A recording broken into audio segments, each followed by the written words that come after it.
Welcome, everybody. And it's so lovely to, at the end of Mental Health Awareness Week, have this lovely podcast, this lovely series, this webinar to make it more relevant to the industry. My name is Patrick Melville. I am a mental health expert. I'm a founder of Melville Mental Solutions.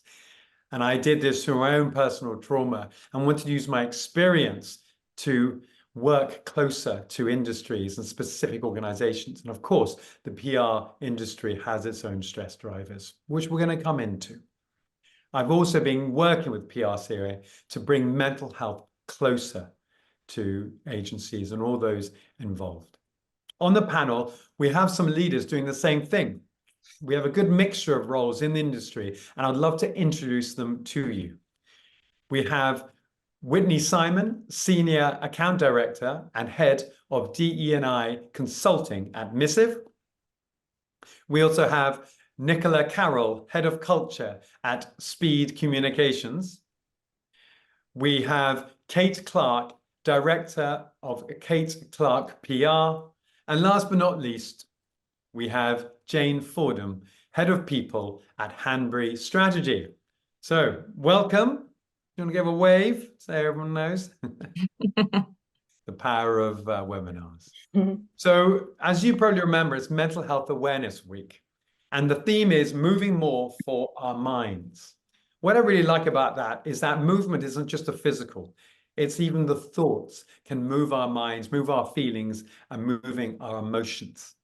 And of course, today is going to be a summary of different ways which will in itself move your minds. We're going to go through 4 different areas. We're going to talk about an overview. And this is an overview done by industry leads, which is by PRCA and CIPR, who have done a mental health audit. We're going to talk about the strategies to address mental health stigmas. We're going to do another one about intersectionality of mental health and diversity. And lastly, the most important thing in some ways is bringing those together and talk about identification of support systems and resources. But then we're going to open it up for Q&A. So please do put your questions out there. And of course, closing remarks at the end. So I hope that makes sense. So put your seatbelts on. The overview first. So of this brilliant piece of survey is that we've got 2 industry leaders, the Public Relations and Communications Association, PRCA, and the Chartered Institute of Public Relations, the CIPR, have collaborated to be the leaders on looking at this increase of the diagnosis of mental health conditions in the industry. I'm going to summarize some of the findings. And of course, hopefully these are some relevant, perhaps new to you. You will find out more on the website and also in this chat box, and in here, you'll be even alone, you'll be able to find the relevant links. So it's a balance, isn't it, when you do research of challenges and tips and insights that have been found. The theme is from burnout to balance, redefining success in PR. And by looking at some of the challenges, you might not be surprised to see that 3 out of 10, nearly 30% of people continue to have their stress levels ranging from numbers 8 to 10. 10 is the highest score, so that's extremely stressful. This is something that maybe is a surprise, maybe not. So we know how stressful this industry is. The figure has remained stable since it rose just below to 26% in 2021. So I think for me, one of the key points is that if you feel stress, if you feel your numbers are that high, you're not alone. These stresses are from workloads. Nearly 60% say that stresses are caused by too much to do, 1, hard deadlines, and the lovely email culture that we have, how cluttered it can be. Again, I hope that this puts some confidence and maybe takes away some of your stress to feel that you're the only one who has these. 60% of people have this from the workload. So as you can probably understand, research will obviously sometimes cause problems, and these problems aren't going to go away tomorrow. But what I want to also is highlight some of the good news and positive insights that perhaps you can take away and lead into our discussion. So before the pandemic, about 70% of the PR professionals, they worked in an office all time. And of course, you're adding time maybe when people are home, but 70%. But it's down to 9%. And this delivers some positive sides. It's a better work-life balance, 83%. That's a higher score. Why do people like working from home? It's a better work-life balance. It's also not commuting. I'm sure you remember those days of going in, having to hit that 9 o'clock meeting. So that has taken away that stress. People are more relaxed. 75%, excuse me, of people are more relaxed by working at home. So perhaps you do this. Perhaps this reinforces what your company are trying to encourage you to do. So we know the benefits of the office, though also we know how we are social animals. So therefore, the challenge is how to not rely too much, because as we know, sometimes with a lack of facial connection can lead to focusing on other things, focusing on devices, a change of habit. We don't really like change, do we? So how can people be encouraged? The insight was how the physical design of working environments significantly affect the employee well-being. I love that word, environment. It drives satisfaction and productivity. The research shows that factors like color, nature, natural light play crucial roles. Might sound common sense, but investing in that time to try and work out what can happen in your office could be something that I think would incentivize people to come in and to get their minds naturally to embrace those opportunities. Another thing to consider is the role of the physical design for employees. What can they get? That physical side, that physical connection to reinforce it. So this goal is to support the well-being and happiness of the staff. So what I would like to do now is I'm going to bring someone from the panel, Kate. Kate, you have done your research. You have an expertise in this. What are your thoughts from reading this research? What comes to mind? Thanks, Patrick. Thanks so much for the intro. What's just to start, I want to say that I'm kind of coming here with sort of two hats. One is I am on the campaigns team for women in PR, and last year we did a piece of research called Speak Out, Don't Burn Out, specifically looking at mental health and stresses. But I've also been around for a very long time, so I've got kind of 25 years plus in the industry, and it's split between in-house and agency, big agency as a director, and then also now I'm an independent. So I can see how different working formats can cause different strains, which I think, you know, feeds into sort of my lens as I read through the research. I think it's really interesting. I think you've summarized it well, and I think what's interesting is that, you know, there's this increase in the diagnosis of mental health conditions, and that's a funny one, because that could be read as good. That's great that more people are proactively getting themselves diagnosed, open about it. Culturally, people feel freer to talk about it. But then also it could be read as bad that more people are suffering from the, you know, the stress and the strain. So, you know, that really struck me. And I think, you know, we could probably delve a little bit deeper into that, and only through conversations to really understand what the driving factors are. If I go back to the work that we did on women in PR on our burnout survey, obviously because we represent senior female practitioners in our industry, we were looking at it very much from that sort of senior lens. And one of the insights that we came up with, and I think is probably in here, and I did see a mention of the level of seniority, is that we've probably got better for junior people and middle level people at allowing them to feel comfortable to come forward. You know, HR have now got toolboxes People have mentors. There is a culture where you can feel more confident about talking about mental health issues. But if you're in the ivory tower of being senior, you're supposed to be sorted. You're supposed to have got it all sussed. And you probably haven't got that clear navigation towards talking to somebody about the issues that you might feel. And we definitely, found that from some of our research.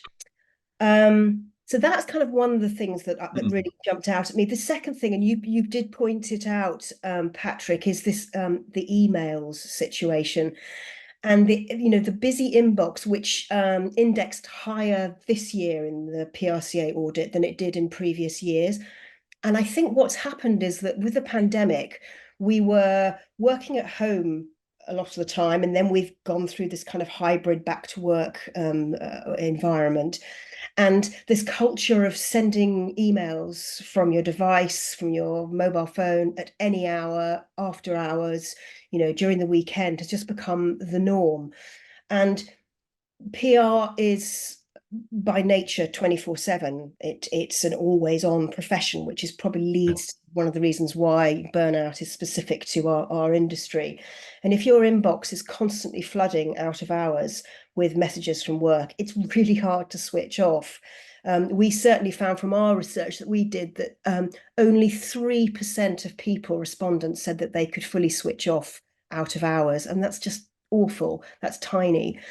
And I think if we think about what we could do about this, what people who have employers could do, is to try and create a culture where senior practitioners make it not acceptable to send unnecessary emails out of hours.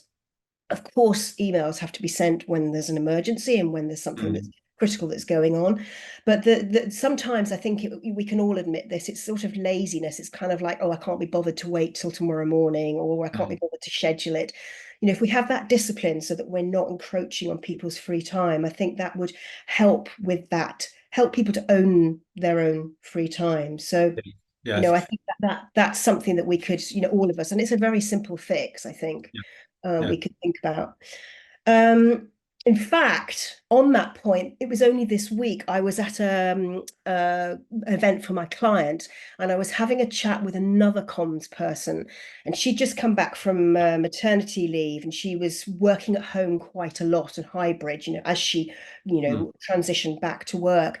And she was saying, oh, on the email thing, I definitely send more emails when I'm working from home, because I'm trying to prove to people that I'm working, that I'm not walking the dog or gone to the gym or, still in bed or whatever. Whereas if you're in the office, people can see that you're working. So you possibly don't feel the need to do that. So I think, again, if we can address that just if you're working at home, you don't need to over-index on the emailing and communications as a proof point that you're well, that's a great point. And I think this leads nicely to our next question, because it's this knowledge. And I think with, you said good and bad. And I think even just guessing that can create stigmas. Yeah, absolutely. Stigmas are things where people assume, they have this misconception, this misunderstanding that people around them aren't going to like them. And this leads nicely, as I say, to the question, the strategies to address mental health stigmas. It's about awareness and stuff. And I'd love to bring in Nicola. Nicola, what are your thoughts about these strategies? Yeah, thank you, Patrick. So I think, it leads really nicely on from what you were saying, Kate, because I think one of the key things in the PR profession is a bit of a top-down approach. So as you were saying, mental health affects everybody, and that's our senior practitioners as well. But it is difficult when you don't have everybody in your company, displaying a bit of vulnerability, being honest about what's happening for them. And actually, sometimes I think a top-down approach and more senior people role modeling that it's okay to talk about mental health or, display when they're having a difficult time is something we should be encouraging, and that we should be role modeling from a senior level. I think there's sort of a few points I wanted to touch on. So please. I think everybody kind of agrees open conversation is a very obvious strategy and approach that we should be taking, but what's difficult is, how do you create that? How do you foster that culture within your company? And so one of the things at Speed Communications that I feel like we've particularly sort of really tried to work on is starting early. So making that conversation a conversation from the beginning. Everybody has mental health, whether it's good mental health, it's bad mental health, and it's not linear. So it's going to change for people at different times. How do we make it so that the conversation is always there, so that you're not just bringing it up when it's a problem? So, you know, we talk very openly at interview about our approach to these things. We have embedded it into our review process with line managers. So we have like wellness reviews. Yes. So that it doesn't matter. You might be feeling fine at that time and you might not want to talk to your line manager about it, but it's an option. It's there. It's always part of our conversation so that people can normalizing. I like that. Yeah. Absolutely. And I think one of the statistics in the audit was around 29% of people felt that they couldn't take time off when needed because they thought it would be viewed badly. That is just shocking, really, isn't it? You know, people that need to take that time, they are driving themselves further and further into burnout. It's going to affect them professionally outside of work. So yeah, normalizing the conversation so that hopefully people feel like the support is there and that they can take time or they can talk about it if they need to. I think another thing that I feel is really key is one size does not fit all. And I think, you know, and this is experiment, it's trial and error to a certain amount, isn't it? But, you know, we've tried lots of different things at Speed, and it's a case of working out what works for your environment, but also what works for the individuals in your team. So it might be that some people just need time and need space. It might be that people want to be educated. So, you know, around Stress Month, we did a lot of education around that. We actually, this Mental Health Awareness Month, have had a member of the team that's been really open about their personal journey. And one of the things that came out around that was the impact that sleep has on them and their mental health. And sometimes if you're not struggling with your mental health personally, these things aren't always at the front of your mind. So people sharing that personal experience and then you thinking, okay, like, you know, we need to listen to people, the people that are being impacted, and bring that into our strategies. But yeah, different things for different people. So movement's really key in this sort of this week.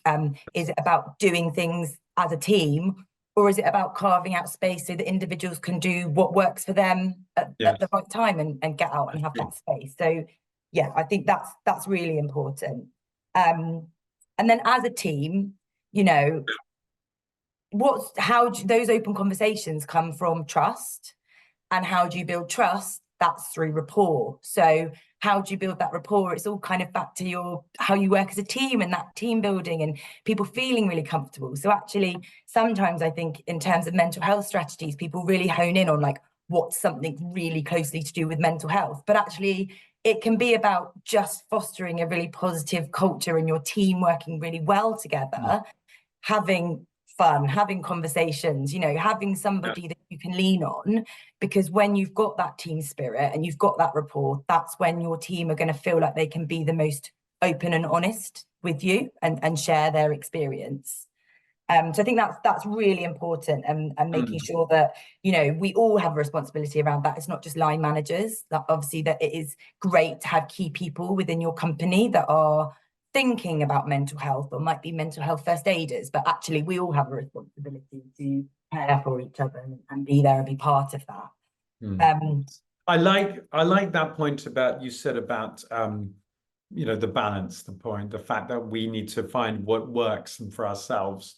And I think the point there is, one thing stands out is the connection between, you know, there's so much similarity between our roles to take briefs and to understand and to test. We know the word test is part of the, you know, campaigns that we run. But again, it's a balance between everyone has mental health, but everyone has their own unique mental health. And this is when I would like to maybe to bring in the third question about the theme of, you know, the intersectionality of mental health and diversity. So I'd love to sort of put that out to, and can I start actually by going to Whitney, please? Whitney, what are your thoughts about that side? Thanks, Patrick. I really love the point that Nicola made about kind of there's no one size fits all for mental health. I think one thing that the study didn't actually drill into and could be something to consider, it's a really important consideration, is that it doesn't capture how instances of discrimination impacts mental health. Now, I think we all can safely say that we know the PR industry has a diversity issue when it comes to representation of people from diverse backgrounds, whether it comes to people with varying abilities. And so the experience of having to engage in a workplace that doesn't feel like it's built for you is also incredibly impactful when it comes to mental health and stress. And so I think one of the things when we're thinking about kind of that bespoke approach to mental health is, how can we make sure that we're creating mental health solutions and strategies that can meet people from diverse backgrounds where they're at? And I think a lot of that, when it comes to kind of diversity work, I think a lot of people feel as though they need to have the answers, but one of the best approaches you can take is by asking what people need. And, there will be some people that, speaking from my personal experience, when it comes to mental health and anxiety, it's something that in my culture, my family's from Haiti, like it's not something that they really recognize. They're like, what is that? You're sad, like you're fine.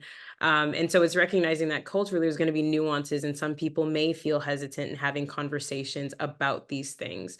And so it's, how can we create, to Nicola's point, that rapport, that trust? How can you as organizational leaders make sure that you're creating spaces so that people, whether it's they have a disability, whether it's that they are a mom returning from maternity leave, whether it's someone who is a Black and brown PR practitioner, they feel as though they have those spaces to actually air their mental health grievances if it's on the negative side, and being open about the fact that it could be that the mental health triggers or the stress triggers is the lack of support for people from diverse backgrounds. Yeah, I know, Jane, I talked about kind of moms coming in from, maternity leaves and things like that. So I can pass it to Jane to talk about intersectionally from that perspective, because I know she has expertise there. Thank you very much. Yes, Jane, please share. Sorry, Patrick, talking over you. Yeah, I was going to start in exactly the same place as Whitney, actually. And I guess building on from the starting point, you can pick any one of the 9 protected characteristics that are recognised in UK law, or a multitude of those, which is, I guess, where intersectionality really comes into it, or the myriad of other facets of our profiles that sit outside of those protected characteristics. And you can very quickly see how an individual might feel slightly more like everyone else or slightly less like everybody else. And I think what's quite interesting in terms of where we are in 2024 and some of the data points that have already been brought up, hybrid working, for example, I also think there's a real part to play here for different personality types.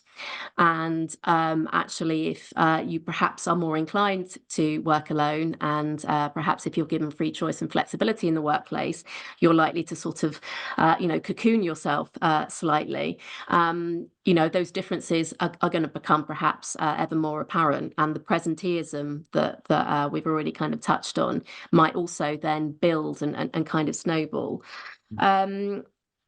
Just thinking from some quite theoretical perspectives, Google Aristotle project a number of years ago looked at what made a high-performing team. And they'd spent 2 years looking at thousands of teams around the world. And they produced a sort of Maslow's hierarchy of needs for kind of the corporate world, as it were. And the founding block, the golden thread that everything has to start from, is the presence of psychological safety. And psychological safety is essentially feeling like you can show up to work with all of your facets, and that there's no sense of recrimination if you say, I'm not feeling great today, or my same-sex partner, or my child, actually I do have a teenager circulating here somewhere myself, bringing all of that. So I think hopefully we're all fairly enlightened on this call today, but just coming right back to, if we are trying to make businesses that allow every individual to contribute, and businesses that are themselves successful, this stuff is absolutely fundamental. The last thing I was just going to touch on, and again, beautifully, we've already talked about kind of culture through Nicola's points. I'd argue that many of the points that or the strategies that will help us improve diversity in PR sit directly alongside mental health and well-being. It's about inclusive leadership. It's about improving cultures. It's about having feedback loops where you understand, you listen, you then respond, you then do it again, and you continue to do it. And I was just going to name drop, I am feeling very academic today. The Deloitte model of inclusive leadership, where we've got 6 key traits. Cognizance, so that's being self-aware of your own blind spots. Curiosity is kind of fixing them. Courage, because this stuff is uncomfortable and will take, a long-term endeavor.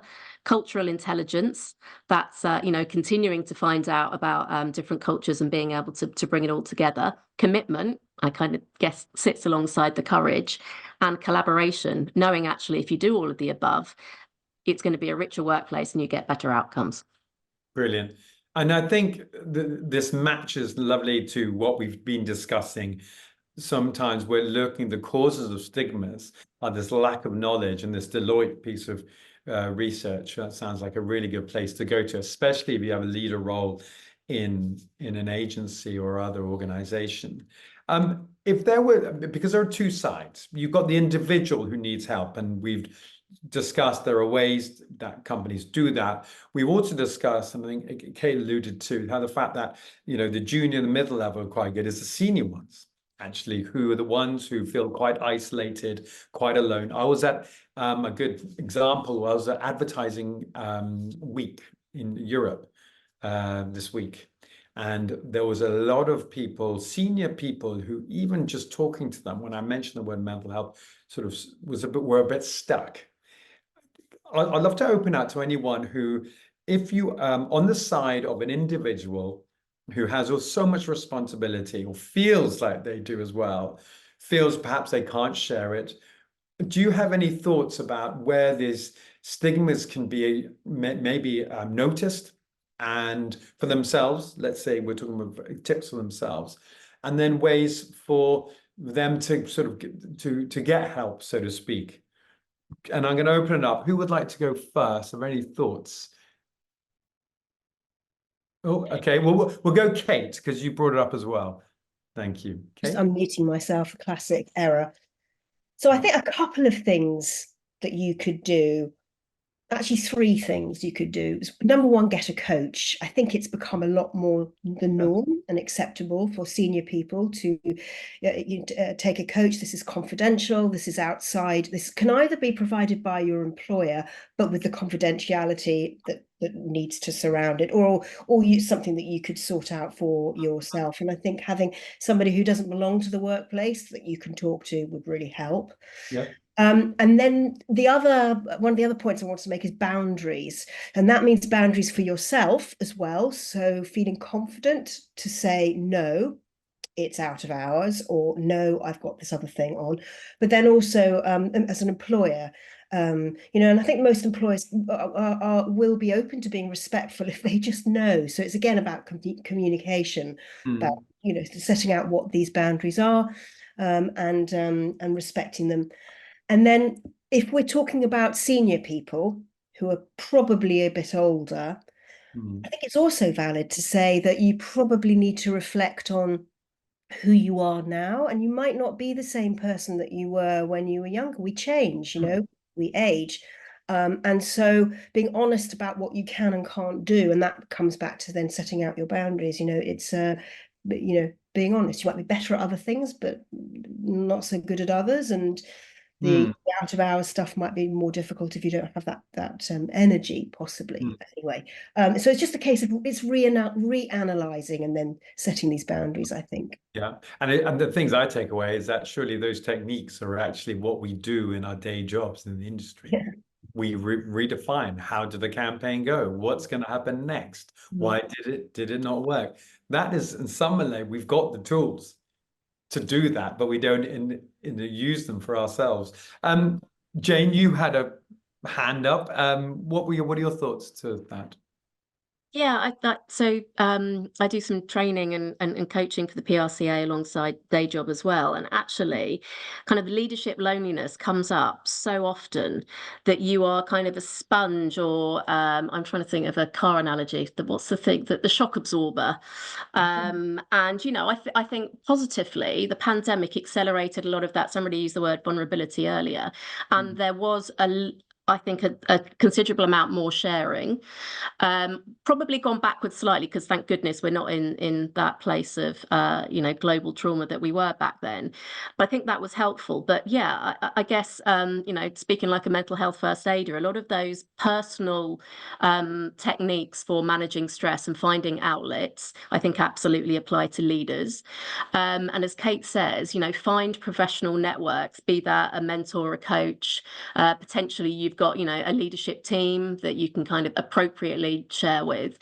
You need to find those outlets, because it can be lonely, and as I say, that the shock absorber, the sponge, needs to be wrung out from time to time. What I was going to say is sort of slightly spin that point slightly differently. And I remember having a really, really tough time when I was sort of mid-level a number of years ago. A couple of big personal family things that kind of collided. And I remember the power of my MD at the time taking me out for a coffee and relating similar lived experience himself. Which was hugely powerful. So it may not be you standing on a stage and telling the entire industry that you had a breakdown, or you went through a marriage, divorce or what have you. But those one-to-one interactions from top down, hugely powerful, and at that micro level can help either shift a culture or reaffirm it. Brilliant. Thank you so much. Those are lovely tips. I love that kind of get a coach. There's always this little joke that in England, British don't really get a coach, whereas Americans all do. And the whole point is that, I've had a coach when I've had my need. And the whole point is that it's someone who's authorized, but at the same time to just listen to you. And that word has been mentioned a few times, just listening. I'd like to also maybe flip it from how an individual, like a senior person, can get help. But I'd like to ask, what about if you are asked to get help? How can you help the other person? How can you, if someone's talking to you, and this is definitely something where perhaps both Nicola and Whitney can give some thoughts about, if you notice some signs or you want to talk to someone, how do you approach that person when, in a scenario that could be relevant to the work or maybe not? Can I ask you to have a...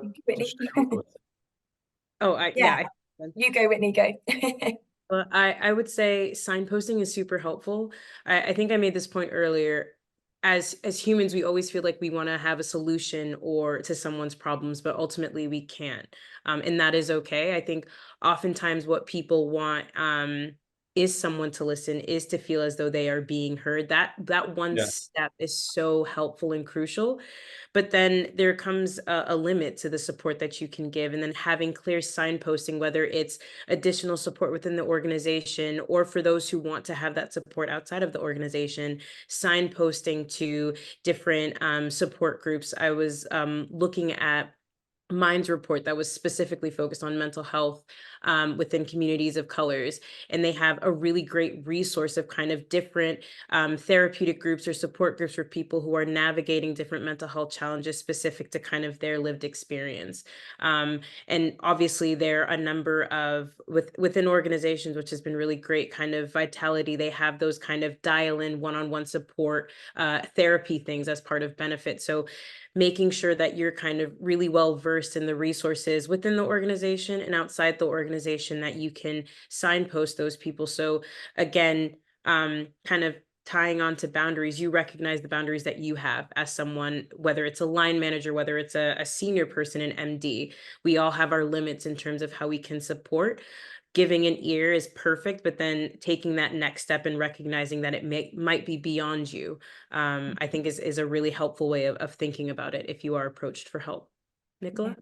Yeah, and just to build on that, I think approachability is kind of the key thing. So as you said, like having people within the business that are signposted as somebody that you can go to is brilliant. So people sort of have got that first step. But I think as much as I would absolutely encourage anybody to want to share and to have open conversation, I think to your point, Whitney, it's being realistic about how much somebody might want to bring to work.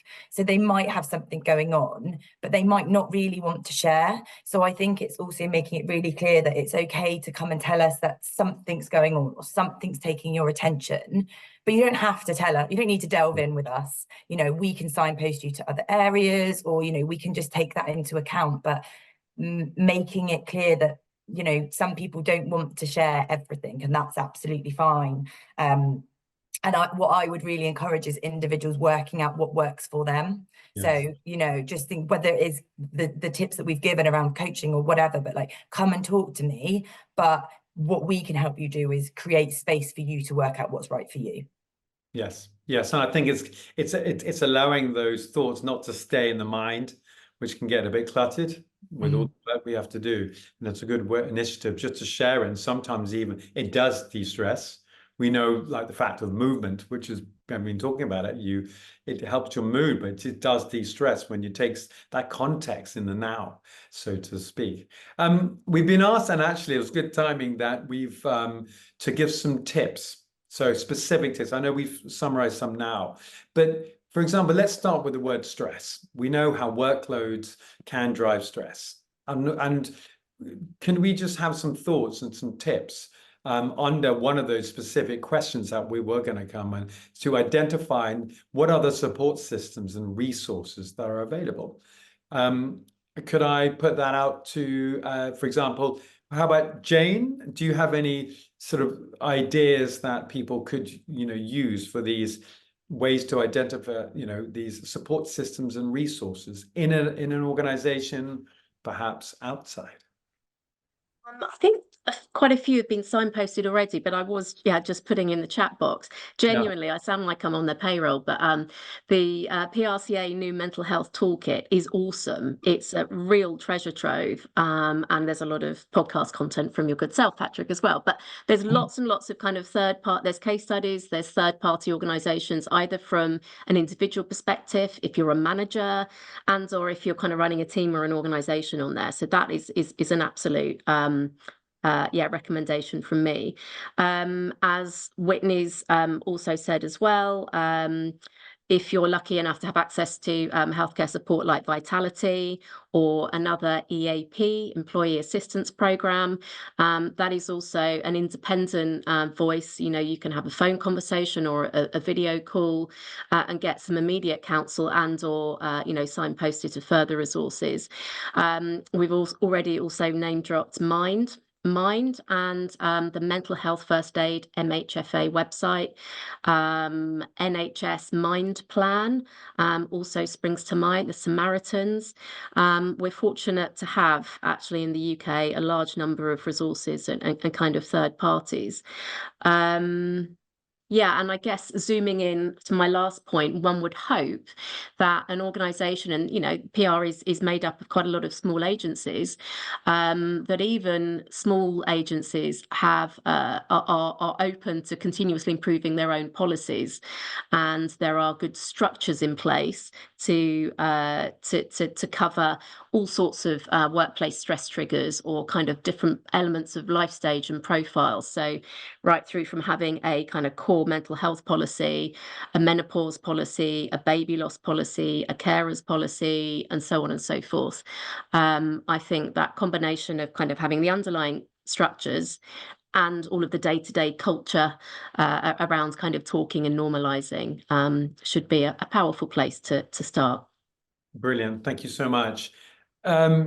Anyone else, please share some thoughts about what services and techniques to use.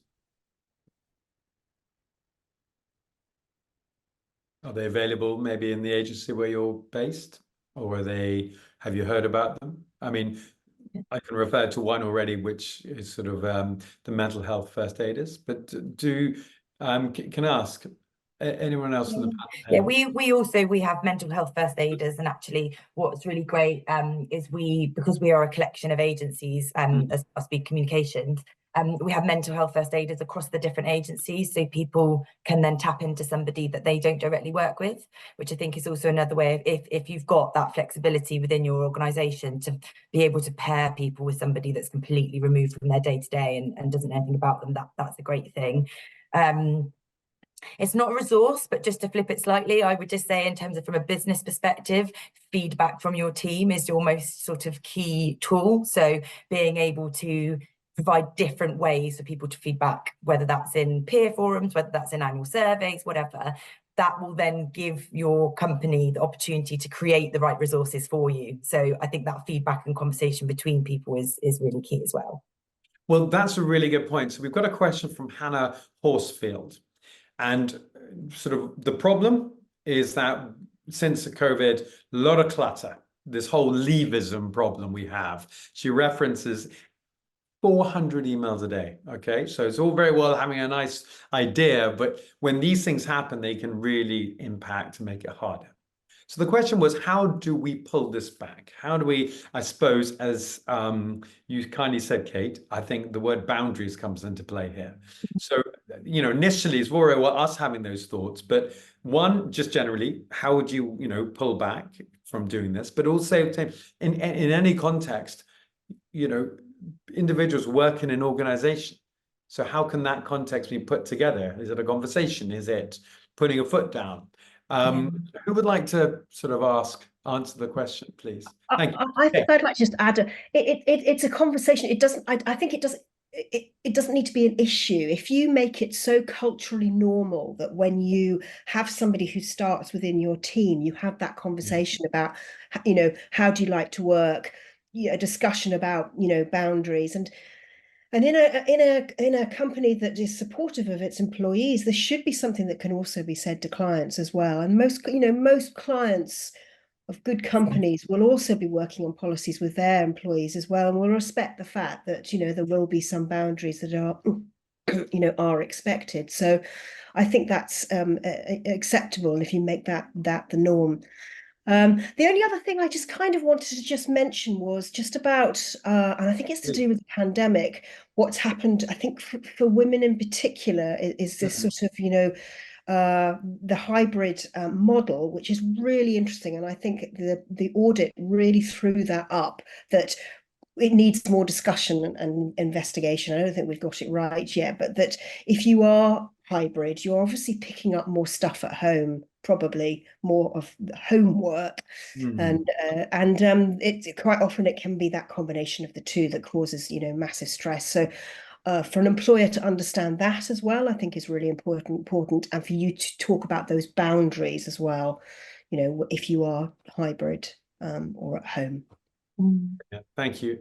Anyone else? Any other? Yeah, I think just to add, I was just going to say, I think that, you know, there is a real responsibility from companies and organizations around this boundaries point, because individuals can feed back, but really it does take us putting something in place and putting something there structurally to make it enforceable, make everybody commit to it. So something like a wellbeing charter, which isn't a policy, but is something that everybody has committed to agreeing. So protected time around lunches, perhaps protected time outside of, you know, normal working hours. And there's flex in there because, as Kate said, there's going to be client crises. There's, you know, everybody's trying to work to different hours and schedules now, particularly with hybrid working. But if there can be a bit of a core commitment to protecting certain times or trying to cut down on emails where we can, and getting everybody's buy-in together, I think that can be really powerful. Whereas if it's just one person chatting about it to another, it's hard to put it in place. I agree with that. Thank you. It's sort of adapting. There's another point here with another question, which is this classic, and we said right at the beginning, was about this senior leader role, their assumptions, their stigmas. And for example, we've got a question about, you know, how they struggle with the concept of work as work, and they aren't there to look after people. I mean, I remember the days when I was told, you know, lunch is your time. It's, you know, we're paying you for your job. That's old school, I know. Any tips about how to encourage that person to think that, you know, that's a bit old school? How would you start that going? Any thoughts? Thank you. Whitney, did you say?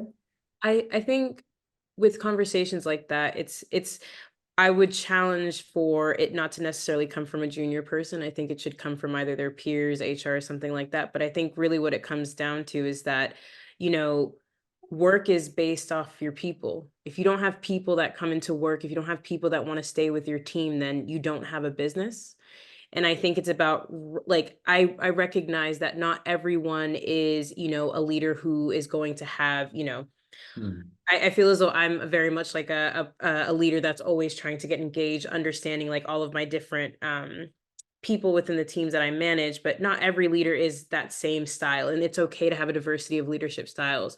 But ultimately, it comes down to kind of seeing your people and recognizing that when they come in from 9 to 5, they don't just shut off. It's not Severance. I don't know if anybody watches that show, but we don't just shut off our personal lives and that's it. Everyone's coming to work with different experiences, different issues, and things that they're navigating. So if we're truly trying to create a long-standing business where we have people that feel committed to coming, who want to stay with the business long term, it's worth the investment and kind of seeing your people as more than just employees, but as actual people who are going to go through these different challenges and figuring out ways that, you know, we can make compromises in terms of making sure it's a profitable business, but a business that people enjoy and want to come to every day from 9 to 5. I like those notions. Please. Sorry, just going to jump in and build on that. I think we're really warming to a theme here, although I seem to be losing my voice, which is inconvenient. Yeah, a proof point from something that happened at Hanbury about a year ago. We decided to form a working parents group because we were having more and more people either join us as parents as the business scaled, or people becoming parents when they were with us. And the first session we had, we thought we have no idea if we actually need this, what this is set up for. Let's just have a listening exercise. And there were two things that really struck me. So there was an open question. What are we doing well to help working parents, and where do we need to do better? And what we were doing well was around basically trusting people and having a really flexible hybrid working environment. And you essentially design your working patterns to suit you. And that was hugely popular, hugely powerful for not just working parents, but anybody, whatever shape your life takes, to be trusted. And actually, you know, a clear theme here and in our industry is that it can be 24/7. And we all work in businesses that are high performing. It's all about excellence. And let's be honest, it's been a tough macro environment in the last couple of years. So there's real kind of commercial drivers here. It's not an easy place to be. But if you give people the structures, the culture, the trust, the space to work in ways that reflect their needs, and they meander, of course they do, you will absolutely, as Whitney said, reap that back in hard work ethic and retention. So, I mean, it sounds like an obvious point to make, but kind of sitting in that meeting and listening to everybody talk, it was really powerful. The last point I'd make, equally, we talked a lot about kind of role modeling and leadership. 3 founders each have in their diary school pickup, nativity, or, you know, might come on the Monday morning meeting with a toddler. That stuff also really, it's not, you're walking the walk, talking the talk. You're not saying you're free to do this stuff. You're actually proving it. Really powerful. Yeah, thank you so much. One of the things also is just bringing people together as well. And I think one of the sides is this word flexibility. For the research, that said, flexibility is really important. But of course, we have got a question from Catherine, which is about, you know, how do you balance that? You know, should the management be handling flexibility to all staff? And what is the word fair? Some people demand this, age groups demand that, or that side. With this specific focus on flexibility, how's that in your organization, or perhaps with people that you talk to? How does that fit in? How does their approach stand? What are your thoughts? Anyone? In terms of flexibility and fairness, from my experiences, whatever we offer across the board. There is sort of no difference in your age, whether you've got children, whether you've got dogs. To be honest, in my business, dogs cause more problems than children in terms of doggy daycare. So, you know, whatever your responsibilities are, everyone's got stuff inside of work, outside of work. And again, I know potentially the size of your organization might impact the way you can, you know, work in these parameters, but we all sort of work together to make sure that whoever's got something or got a responsibility, we can work around it and make sure that clients are still serviced. So, you know, it's communication again, where possible, working ahead of time if you can, if you know it's something that you need flexibility around, sharing that. Things come up for everyone. The nursery phone call, absolute nightmare. Everyone's panicking when the school's ringing.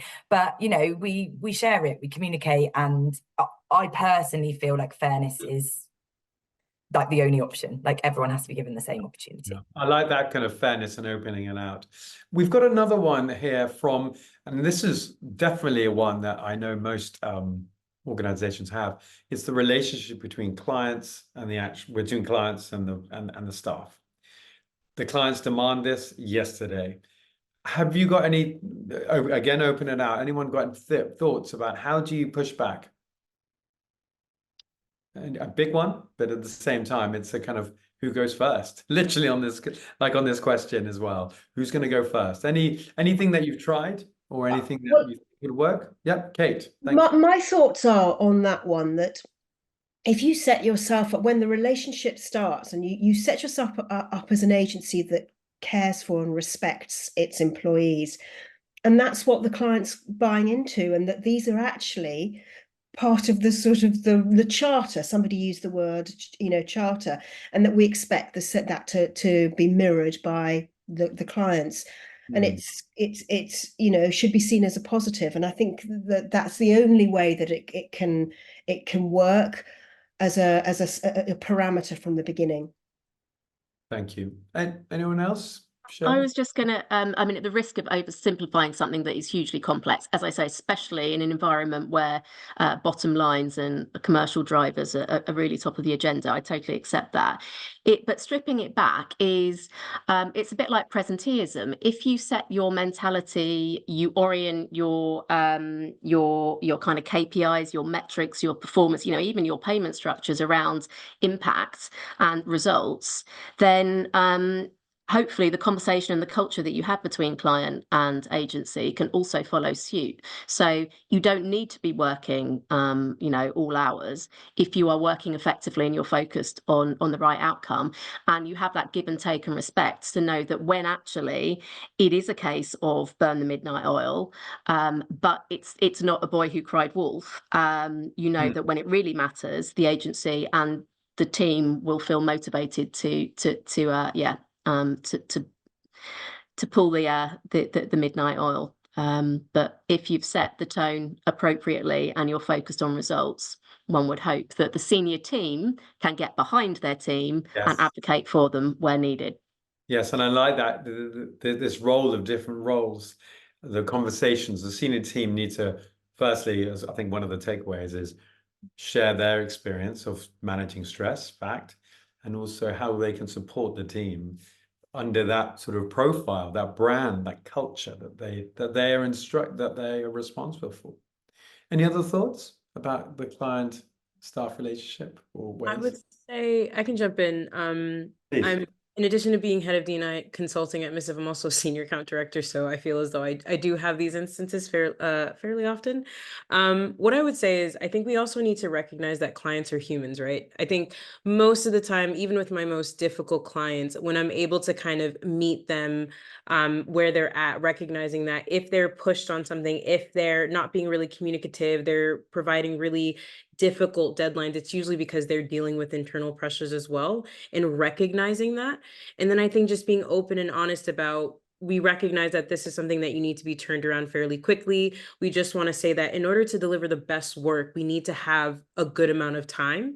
Like that is what we're paid for as consultants, right? In PR, like to give our expertise. The best expertise can't be whipped up in 30 minutes or 45 minutes. So I think about when it comes to clients like that, having those difficult conversations, being open and honest about the capacity of the team. And I think other people have touched on this. If you have developed a relationship or set out the boundaries and the parameters of what the working relationship should be, that should be fine. But if it's in an instance where you haven't had that conversation yet, using that as kind of a catalyst to start those conversations. So, okay, cool, we need to deliver this. We'll work to do it as best as we can, but can we have a conversation about moving forward, how we can make sure that you're getting the best from us and that we're getting what we need from you so that we can do this in a way that is feasible and we don't have to work, the midnight oil. And I guess the last point I would say is, not only does that show your client that, you know, you are there to be an advisor. We're not here to just be workhorses. We're here as expert partners and consultants, but it also shows your team that you are vouching for them, that you stand behind them, and you recognize this is an incredibly difficult, you know, career to be in, but you ultimately back them. Yes. It's interesting. So this leads to a nice question that one of the that Mara put together, and then we'll come into takeaways and thoughts. But one of the things as a mental health first aider, you're told to do under these tips called ALGE. The first one is to approach and assist and assess.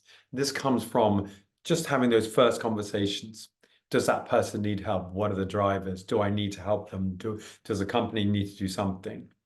And as I say, it's interesting, where are you on those conversations with people, maybe clients, maybe they don't know what the word mental health has. Do they know what initiatives you do? You can bring that company together. So just on that point, I'm a mental health first aid England instructor, so I do the training to do that, and I'm sure there'll be other sources to do it. But what we're going to do now, as I said, is I just want to end this lovely interview with these brilliant volunteers to say what the takeaways that you've got from our conversation have been so far, and to see if there's anything you recommend or to add to what we've been discussing. If I can, bit of time, but then give, let's say, well, who wants to go first instead of nominating? Who would like to sort of summarize their thoughts from the chat? Hands up, who wants to go? Okay, thank you, Kate. Okay. Yeah, so I mean, I think the audit is absolutely great. I mean, it's fantastic. I think there are some positives in there. You know, the fact that I think conversations are obviously happening, more conversations are happening, that's great. I think that we cannot get away from the fact that we have had this unbelievable environment with the pandemic and the lockdown, and how it changed everything for us. For some of it for the good, but some of it not for the good. And I think we're still getting towards trying to work out what the best model is. So I think a lot of work needs to be done, I think, on understanding the best working model for a company, but for individuals. So I think more conversations around that. And then I'm just going to bang on again about the email thing. It seems like such an easy fix, and it came up as a significant piece of data that was causing stress for people, and that has to be easy to fix. And that's about culture, you know, senior people making it less acceptable to message out of hours. Bit of discipline, I think. Brilliant. Thank you, Kate. Who wants to go next? I'm happy to. Thanks. Yeah, just to say that, you know, we can be really supportive around things that are affecting people's mental health outside of work, but there's a limit to what we can do with that. Inside work, emails, deadlines, workload, we can change, take responsibility for it, take it seriously. Like we need to, as organizations, be looking at this on an ongoing basis, not just looking at on Mental Health Week. We need to have a continual kind of review of what's the workloads, what's the pressures that our team are under, listen to them, respond to the feedback, and just make it an ongoing, continual thing, I think is the main thing for me. Brilliant. Our minds are working all the time. Mental health is not just for 1 week. Thank you. Who wants to go next? Thank you. I would just say that I think Nicola's point about, obviously there's only so much we can control outside of work, but there are things that we can do inside work. I think focusing on the diversity of mental health needs that you have within an organization. And if you haven't necessarily thought about it in that way, in that tailored way, starting that conversation and recognizing what can I truly do as an organization to make sure that everyone in the business feels as though there are resources and support for them in whatever nuanced and unique mental health journeys that they go through. Brilliant. Thank you.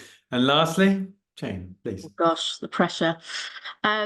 I think it's really, really striking looking at this data this year and previous data from the same source that, you know, it's almost what brings us all to the industry, the creativity, the pace, the uncertainty, the juggling and so on, that equally is the biggest cause of stress. And it's kind of, you know, a double-edged sword.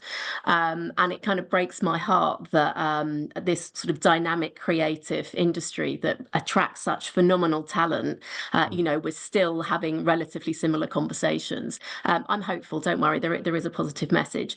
So I guess scooting then down to a micro level and building on what a lot of my brilliant co-panelists have said is just be more human. Whether you're an intern, a senior account director, a founder, slow down a bit, use your human senses. And even if it's like 3 tiny conversations, 3 observations, playing back to somebody on a Monday morning, the thing they said they were worried about on the Friday, it's just the smallest things are what set culture on a daily basis. And we are an industry of humans, and it can make an enormous difference.